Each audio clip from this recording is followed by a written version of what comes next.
Salut amis de Télévie, vous êtes à votre émission Au cœur de la famille, une émission conçue pour vous, pour toutes les familles, pour nous aider à vivre le plan divin.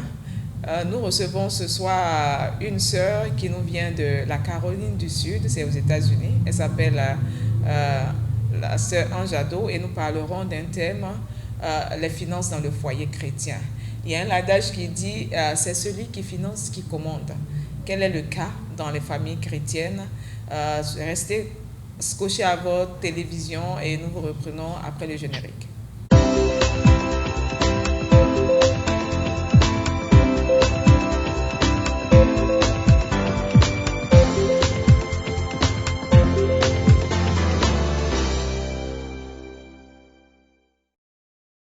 Nous sommes de retour sur notre plateau. Si vous nous suivez sur YouTube, n'oubliez pas de souscrire et de clocher sur la clochette de notification. Vous aurez nos vidéos quand elles seront postées.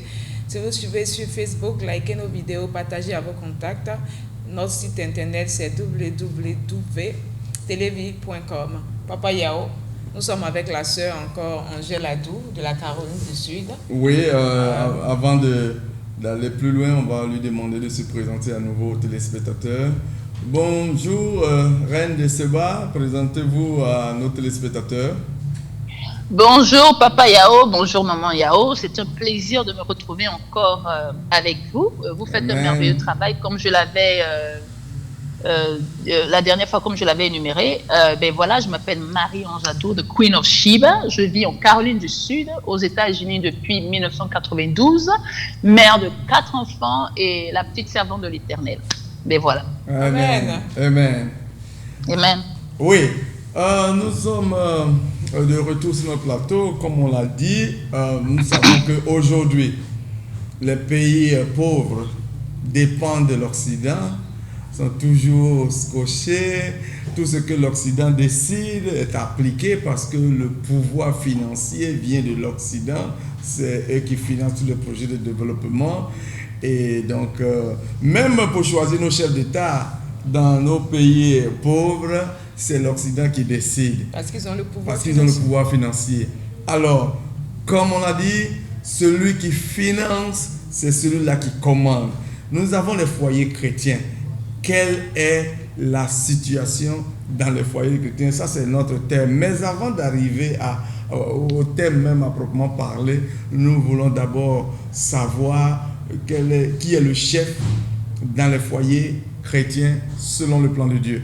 Et donc nous avons notre sœur qui va répondre à cette question pour que nous puissions savoir comment vont les choses. Allons-y.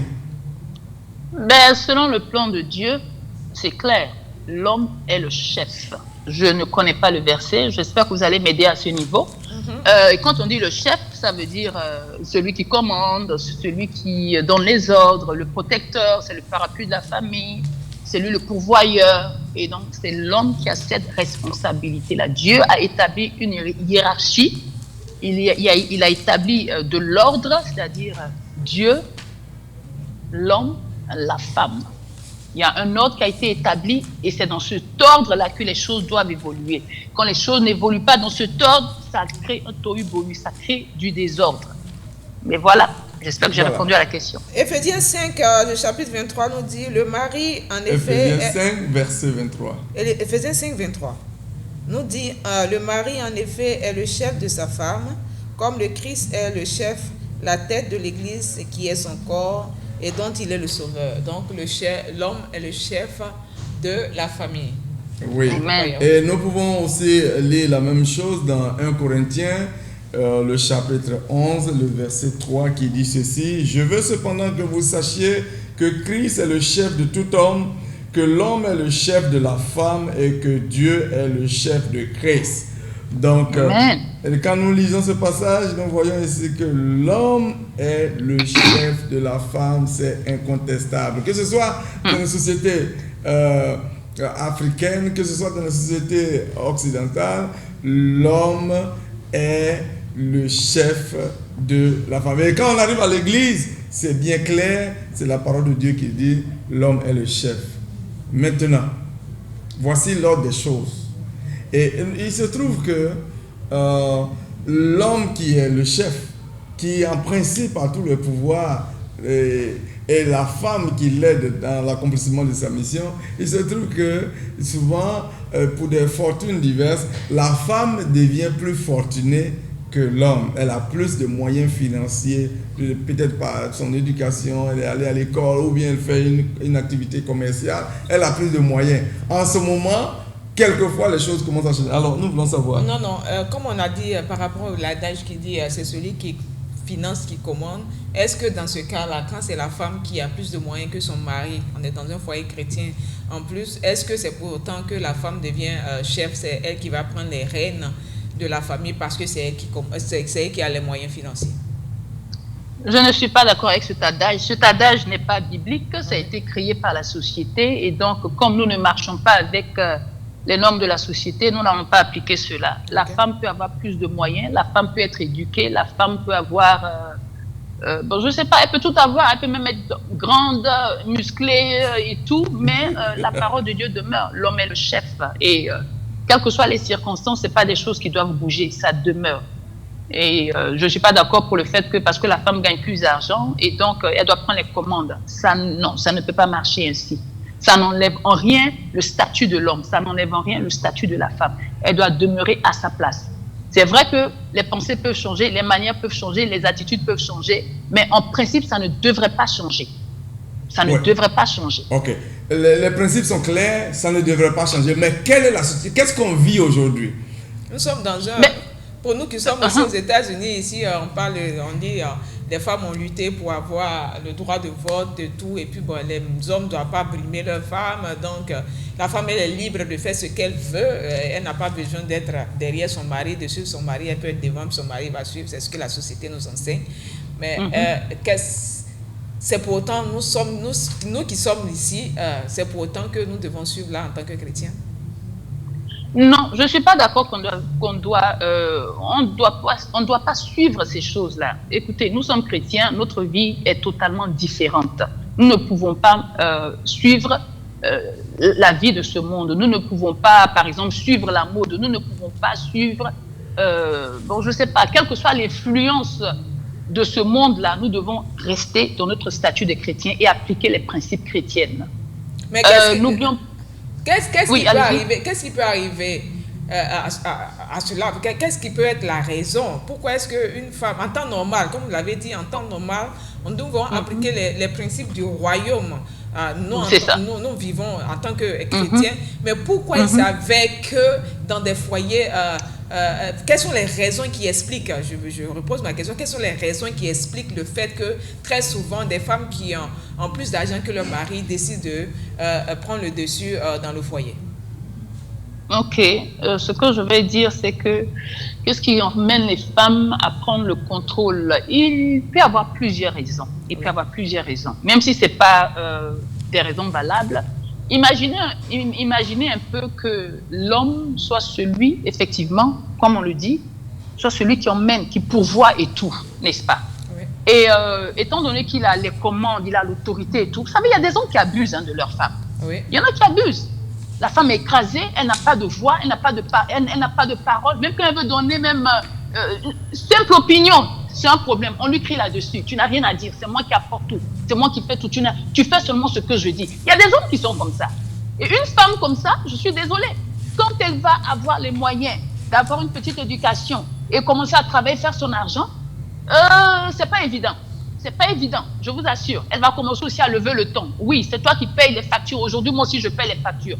Oui, moi aussi, j'ai une voix. J'ai le droit de faire ça, j'ai le droit de faire ça.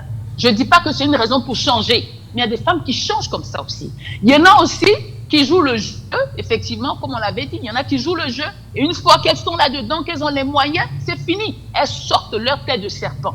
Oui. Il y a des femmes aussi. Donc en fait, elles étaient des loups déguisés en agneaux. Voilà, en fait, c'est ce que je veux dire. Il y a des femmes aussi, par exemple, qui étaient des femmes soumises, qui respectaient leur mari et tout. Et elles ont commencé à se frotter à des femmes qui, par exemple, qui tendent le cou pour parler à leur mari, qui font des gestes, qui lèvent le ton et tout. Elle a commencé à être autour de ce genre de personnes. Comme on le dit, les mauvaises mœurs courant les bonnes mœurs. Elle a commencé à changer. Et ses amis ont commencé à lui dire, mais tu te laisses parler, mais comment est-ce que tu peux te laisser traiter comme ça? Écrasé par ton mari. Oui, écrasé par ton mari, c'est quoi ça? On est dans un monde où la femme a le pouvoir. Hein? Tu ne peux pas te laisser écraser comme ça. Et elle commence à écouter. Elle commence à écouter. Et sans le savoir, elle va commencer à emmener ses habitudes à la maison. Donc, il y a beaucoup de facteurs. Il y a vraiment beaucoup de facteurs. Mais très souvent aussi, il y a un autre facteur que tu n'as pas souligné. Comme vous avez dit, il y a des hommes qui ont fait tellement du mal à nos sœurs. Il y a des sœurs qui se sont carrément laissées, elles ont sacrifié leur vie pour le bien-aimé parce que le monsieur ne travaillait pas, n'avait rien. Elles ont laissé leur vie de côté, souffrir pour que ce monsieur-là soit dans une position élevée pour qu'au moins il puisse aider la famille. Mais dès qu'ils ont trouvé, ils ont eu les moyens, ils se sont dit, ben, tu n'es plus de ma classe, tu n'es plus une femme avec qui je dois marcher, tu ne vaux rien. Donc moi, je vais prendre une nouvelle femme qui est à mon niveau, qui est dans la même catégorie que moi. Et c'est telle femme, ou bien ses soeurs, ou bien ses cousines, ou bien qui ont vu cela se répéter. Quand elles ont les moyens, ou bien quand elles fréquentent quelqu'un qui n'a pas les moyens, elles ne veulent jamais se laisser commander ou se laisser piétiner, ou bien laisser leur vie de côté pour arranger. Donc, souvent, c'est l'attitude aussi des hommes. Après avoir tant été aidés par des femmes qui les ont abandonnés, qui ont fait que ces femmes-là, quand elles ont les moyens, ben, elles ne veulent plus se laisser piétiner. Donc, oui, effectivement, une femme blessée peut vraiment changer. Elle peut changer. Une femme qui a été blessée dans son amour propre, une fois qu'elle est rétablie, c'est pas évident. Donc, effectivement, je suis d'accord avec ce que vous dites. Oui, mais nous sommes ici dans le foyer chrétien. C'est ça qu'on est en train de dire. On n'est pas en train de justifier. Voilà. Non, je répète ça à nos téléspectateurs. On n'est pas en train de justifier. On n'est pas en train de justifier. Quelles que soient les raisons que nous avançons, cela ne vient pas remplacer la parole de Dieu. La parole de Dieu. Une parole qu'on ne peut changer. La Bible nous dit que c'est le chef qui est l'homme est le chef de la famille, de la femme, et ça c'est écrit, on ne peut pas l'enlever. On ne peut pas changer. Quelles que soient les raisons qui vont nous pousser, nous, comme on l'a dit, nous devons nous accrocher à la parole de Dieu et demander l'aide du Saint-Esprit pour pouvoir avancer. Papa, on peut continuer. Effectivement. Oui, moi j'ai un témoignage. J'étais avec un collègue de travail qui m'a donné le témoignage d'une sœur et son mari, ce sont des Haïtiens. Lorsque ils étaient au pays, l'homme avait le pouvoir d'achat parce qu'il avait une position élevée. Lorsqu'ils arrivent ici aux États-Unis, la femme fait une formation, elle est nurse et elle a plus de moyens que son mari. Et à partir de ce moment, les choses ont commencé à changer. Un jour comme ça, la femme vient avec un projet d'achat d'une nouvelle voiture, alors qu'ils ont 2 voitures qui leur permettent déjà de faire toutes leurs courses. Et le monsieur a dit non, c'est vrai que vous voulez acheter une nouvelle voiture, mais pour le moment, on n'en a pas besoin, on peut penser à autre chose. La femme n'a rien dit. Et un jour, le monsieur sort à son retour et il voit garer devant leur maison une nouvelle voiture, une Range Rover. Alors, il se dit, oh, peut-être qu'il y a un visiteur. Il rentre dans la maison et la femme attend la clé de la voiture. Voici la voiture, je l'ai achetée. Le monsieur n'a plus rien à dire. Ça, c'est la première chose. Deuxième chose, que ce frère aussi m'a raconté, il y a aussi dans l'immigration. C'est dans l'immigration aussi qu'on voit beaucoup de cas comme ça. Quand une femme fait venir un homme de pays pauvres là-bas, quand l'homme arrive, et l'homme devient l'esclave de la femme. Parce que c'est moi qui t'ai aidé à venir, c'est moi qui t'ai donné les papiers. Tu dépends de moi. Ouais. Donc tu n'as plus rien à dire. De toute façon, sans moi, tu serais resté pauvre dans ton pays là-bas, en Afrique ou quelque part ailleurs. Donc le pouvoir. Le problème, c'est que la spiritualité est challengée par quoi? Par l'argent. Devant l'argent, ce n'est pas tout le monde qui garde son statut, sa vie spirituelle. C'est ça le problème. Et comme vous l'avez évoqué, il y a des gens qui avaient déjà un mauvais caractère, mais qui étaient soumises, surtout les femmes qui étaient soumises à cause de manque de moyens. Mais une fois que l'argent arrive, alors tout le mauvais caractère commence à sortir. Et c'est pourquoi nous voyons que dans les foyers, les femmes prennent le pouvoir quand elles sont financièrement assises. Et aussi, il faut voir peut-être même qu'elles n'ont jamais été converties. Parce que quand on reçoit le Seigneur vient corriger nos caractères.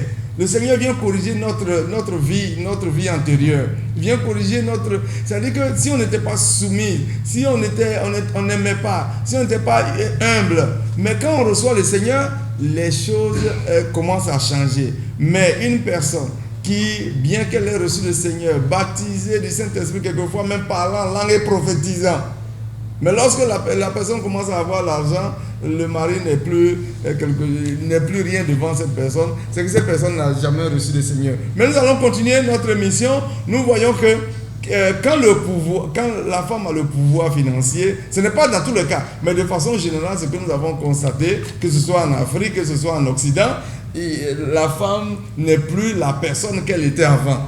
Et on a vu qu'est-ce qui a causé cela, mais essayons de voir un peu plus. Quelles peuvent être les conséquences dans un foyer, par exemple, où la femme a pris la place de l'homme?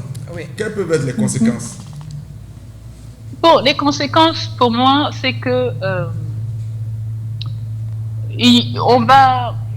je parle en général d'abord, avant de venir dans les niveaux chrétiens. Ça peut, l'atmosphère à la maison peut changer. L'atmosphère à la maison peut changer.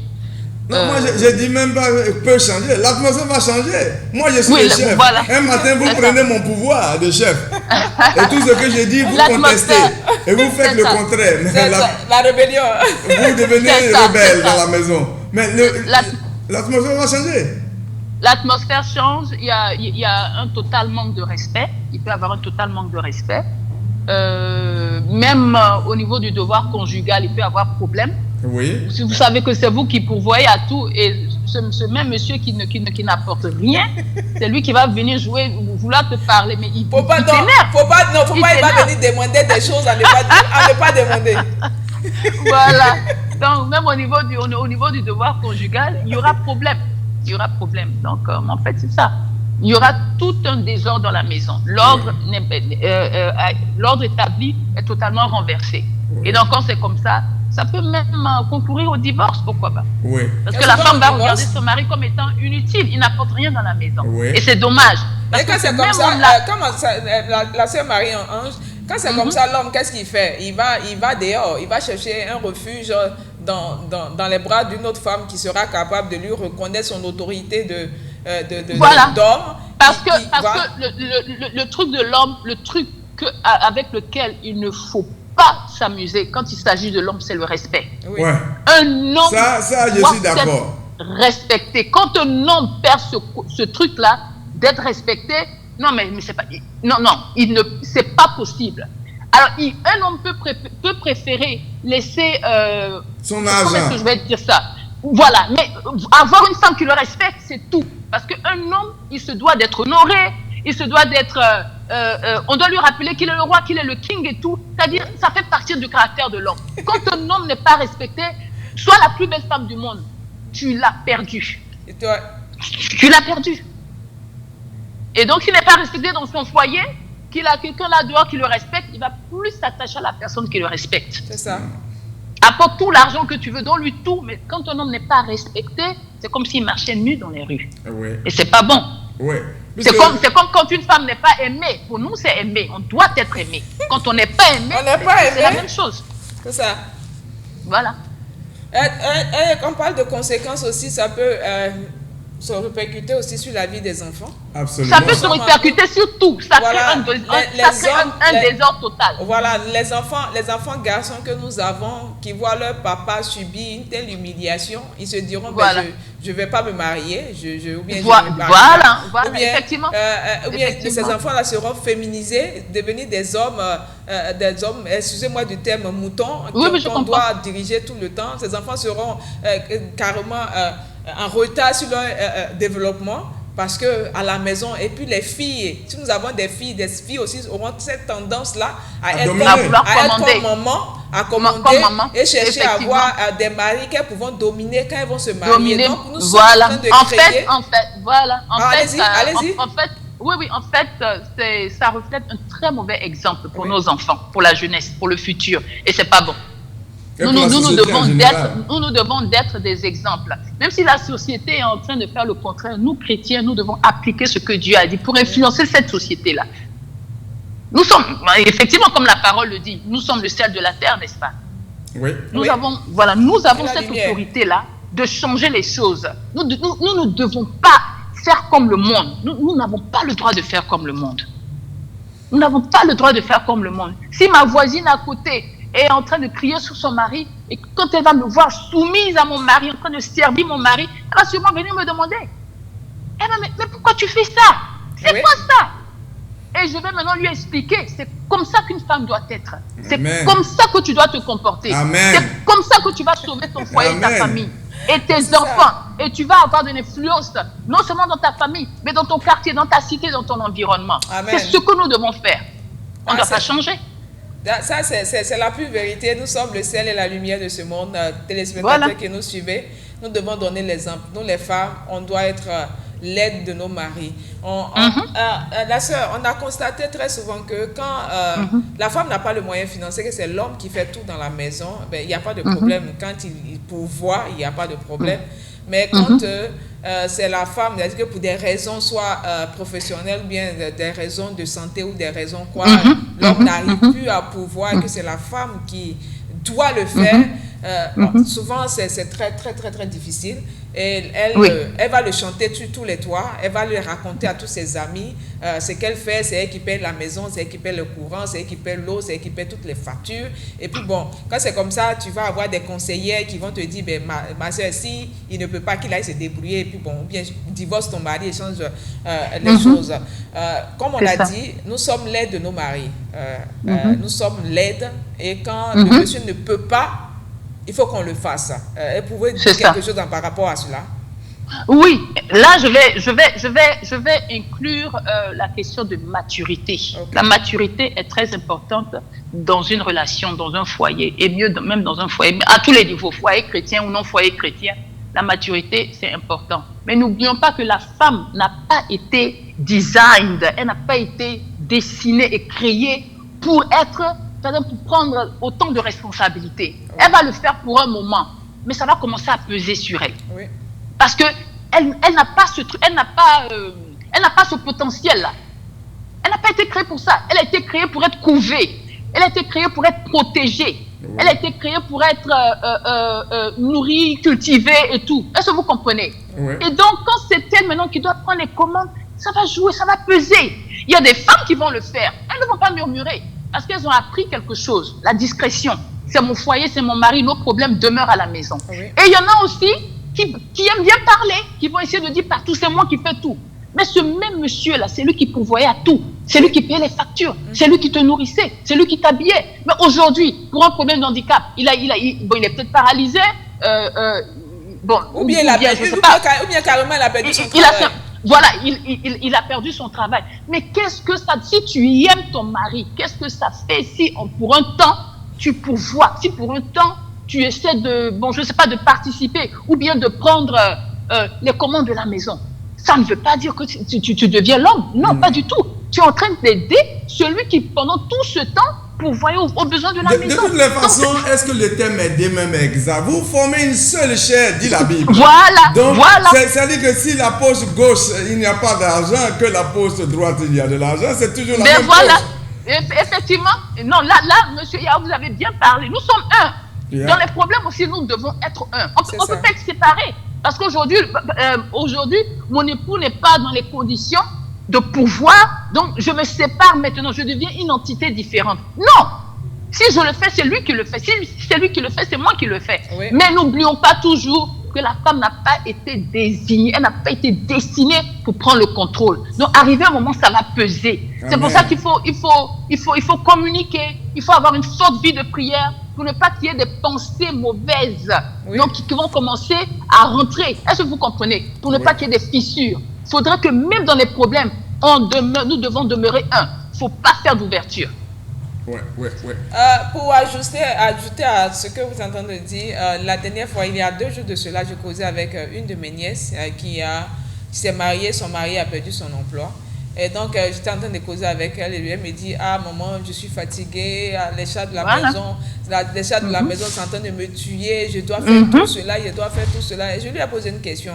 Quand ton mari travaillait, tu payais quelque chose dans la maison? Elle dit, non, je ne faisais rien, j'étais à la maison, il me nourrissait, je mangeais. Tout ce qu'il payait, je mangeais. Il dit, ok, il a perdu son travail.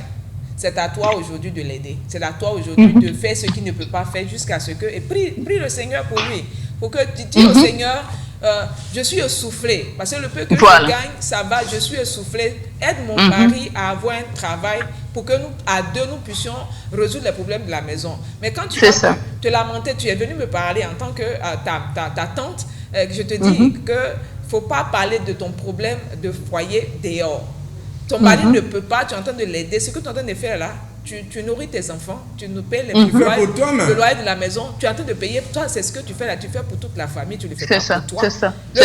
Il dit non, maman, quand il va avoir son argent là, il ne va pas me donner aussi. J'ai dit, quand tu l'as fait, tu auras la bénédiction de Dieu. Fais-le sans murmurer. Et prie Dieu pour que Dieu puisse l'aider à pouvoir trouver un travail. Si tu penses que tu es tellement essoufflé que tu ne peux pas le faire, prie Dieu pour que Dieu l'aide à trouver un travail. Prie pour lui. Continue à prier pour lui pour qu'il ait un travail. Même s'il travaille, qu'il ne reconnaît pas, il ne te donne pas de son argent, il ne partage pas ton argent avec toi, toi devant Dieu, tu auras fait ce qui était bien. Et de toutes les façons, tu l'auras fait pour la famille. Ok. Je voudrais qu'on arrive à la dernière partie de l'émission. Rapidement, quelle solution on peut proposer? Je sais qu'on a déjà dit un peu, mais est-ce qu'on peut faire comme une sorte de résumé? Quelle solution on peut vous proposer pour éviter cette situation? Bon, moi je vais dire simplement que dans un foyer, c'est vrai que l'homme est désigné pour pouvoir. Et la femme se doit d'être celle qu'on doit protéger et tout. L'homme peut se retrouver dans une situation où la femme va être obligée de prendre, par exemple, certaines charges. Mais il faudrait que la femme aussi se rappelle de quelque chose. Elle peut être handicapée aussi. Elle peut tomber malade. Et si elle préparait avant, c'est l'homme maintenant qui va préparer. Elle peut peut-être même se trouver dans une situation où elle ne peut même pas se laver, où elle ne peut même pas nettoyer les enfants, nettoyer la maison. Si elle a fait un bon mari, c'est lui qui va le faire. Donc, c'est des choses qui peuvent arriver de part et d'autre. De part et d'autre. Donc, je pense que chacun à son niveau doit cultiver cela. C'est vrai que demain, il aura besoin de moi. Mais peut-être que moi aussi, j'aurai besoin de lui demain. Donc, s'il a besoin de moi, je vais le faire avec amour. C'est vrai que c'est dur. Je ne suis pas désignée pour ça. Mais je vais le faire parce que je l'aime, parce que c'est mon mari. C'est mon partenaire. Amen. On est dedans à vie. C'est pour le meilleur et pour le pire. Il ne faut pas seulement se réjouir quand c'est les bons moments. Quand c'est les mauvais moments aussi, mais c'est là qu'on voit la valeur de l'amour. Donc, c'est des choses qui peuvent arriver de part et d'autre. C'est comme ça. Il faut se mettre à la place de la personne quelquefois. C'est lui aujourd'hui, mais demain, ça peut être moi et j'aurai besoin de lui. Et s'il est en train de murmurer, ça va me faire mal. Donc, pourquoi murmurer? Ça, c'est ma conclusion. En tout cas, merci beaucoup, la sœur Marie-Ange Jadot. Que le Seigneur bénisse au niveau de la Caroline du Sud. Que bénisse tous vos enfants. En tout cas, c'était un plaisir encore de te retrouver avec nous au cœur de la famille Papa Yao, comme on l'a dit. Nous avons dit que celui qui a le pouvoir financier, c'est lui qui commande. Mais ça, c'est le monde qui dit ça. Nous sommes ici en Christ, nous sommes dans les foyers chrétiens. Dieu a dit, et ici, c'est l'homme qui est le chef et la femme l'aide dans l'accomplissement. C'est main dans la main.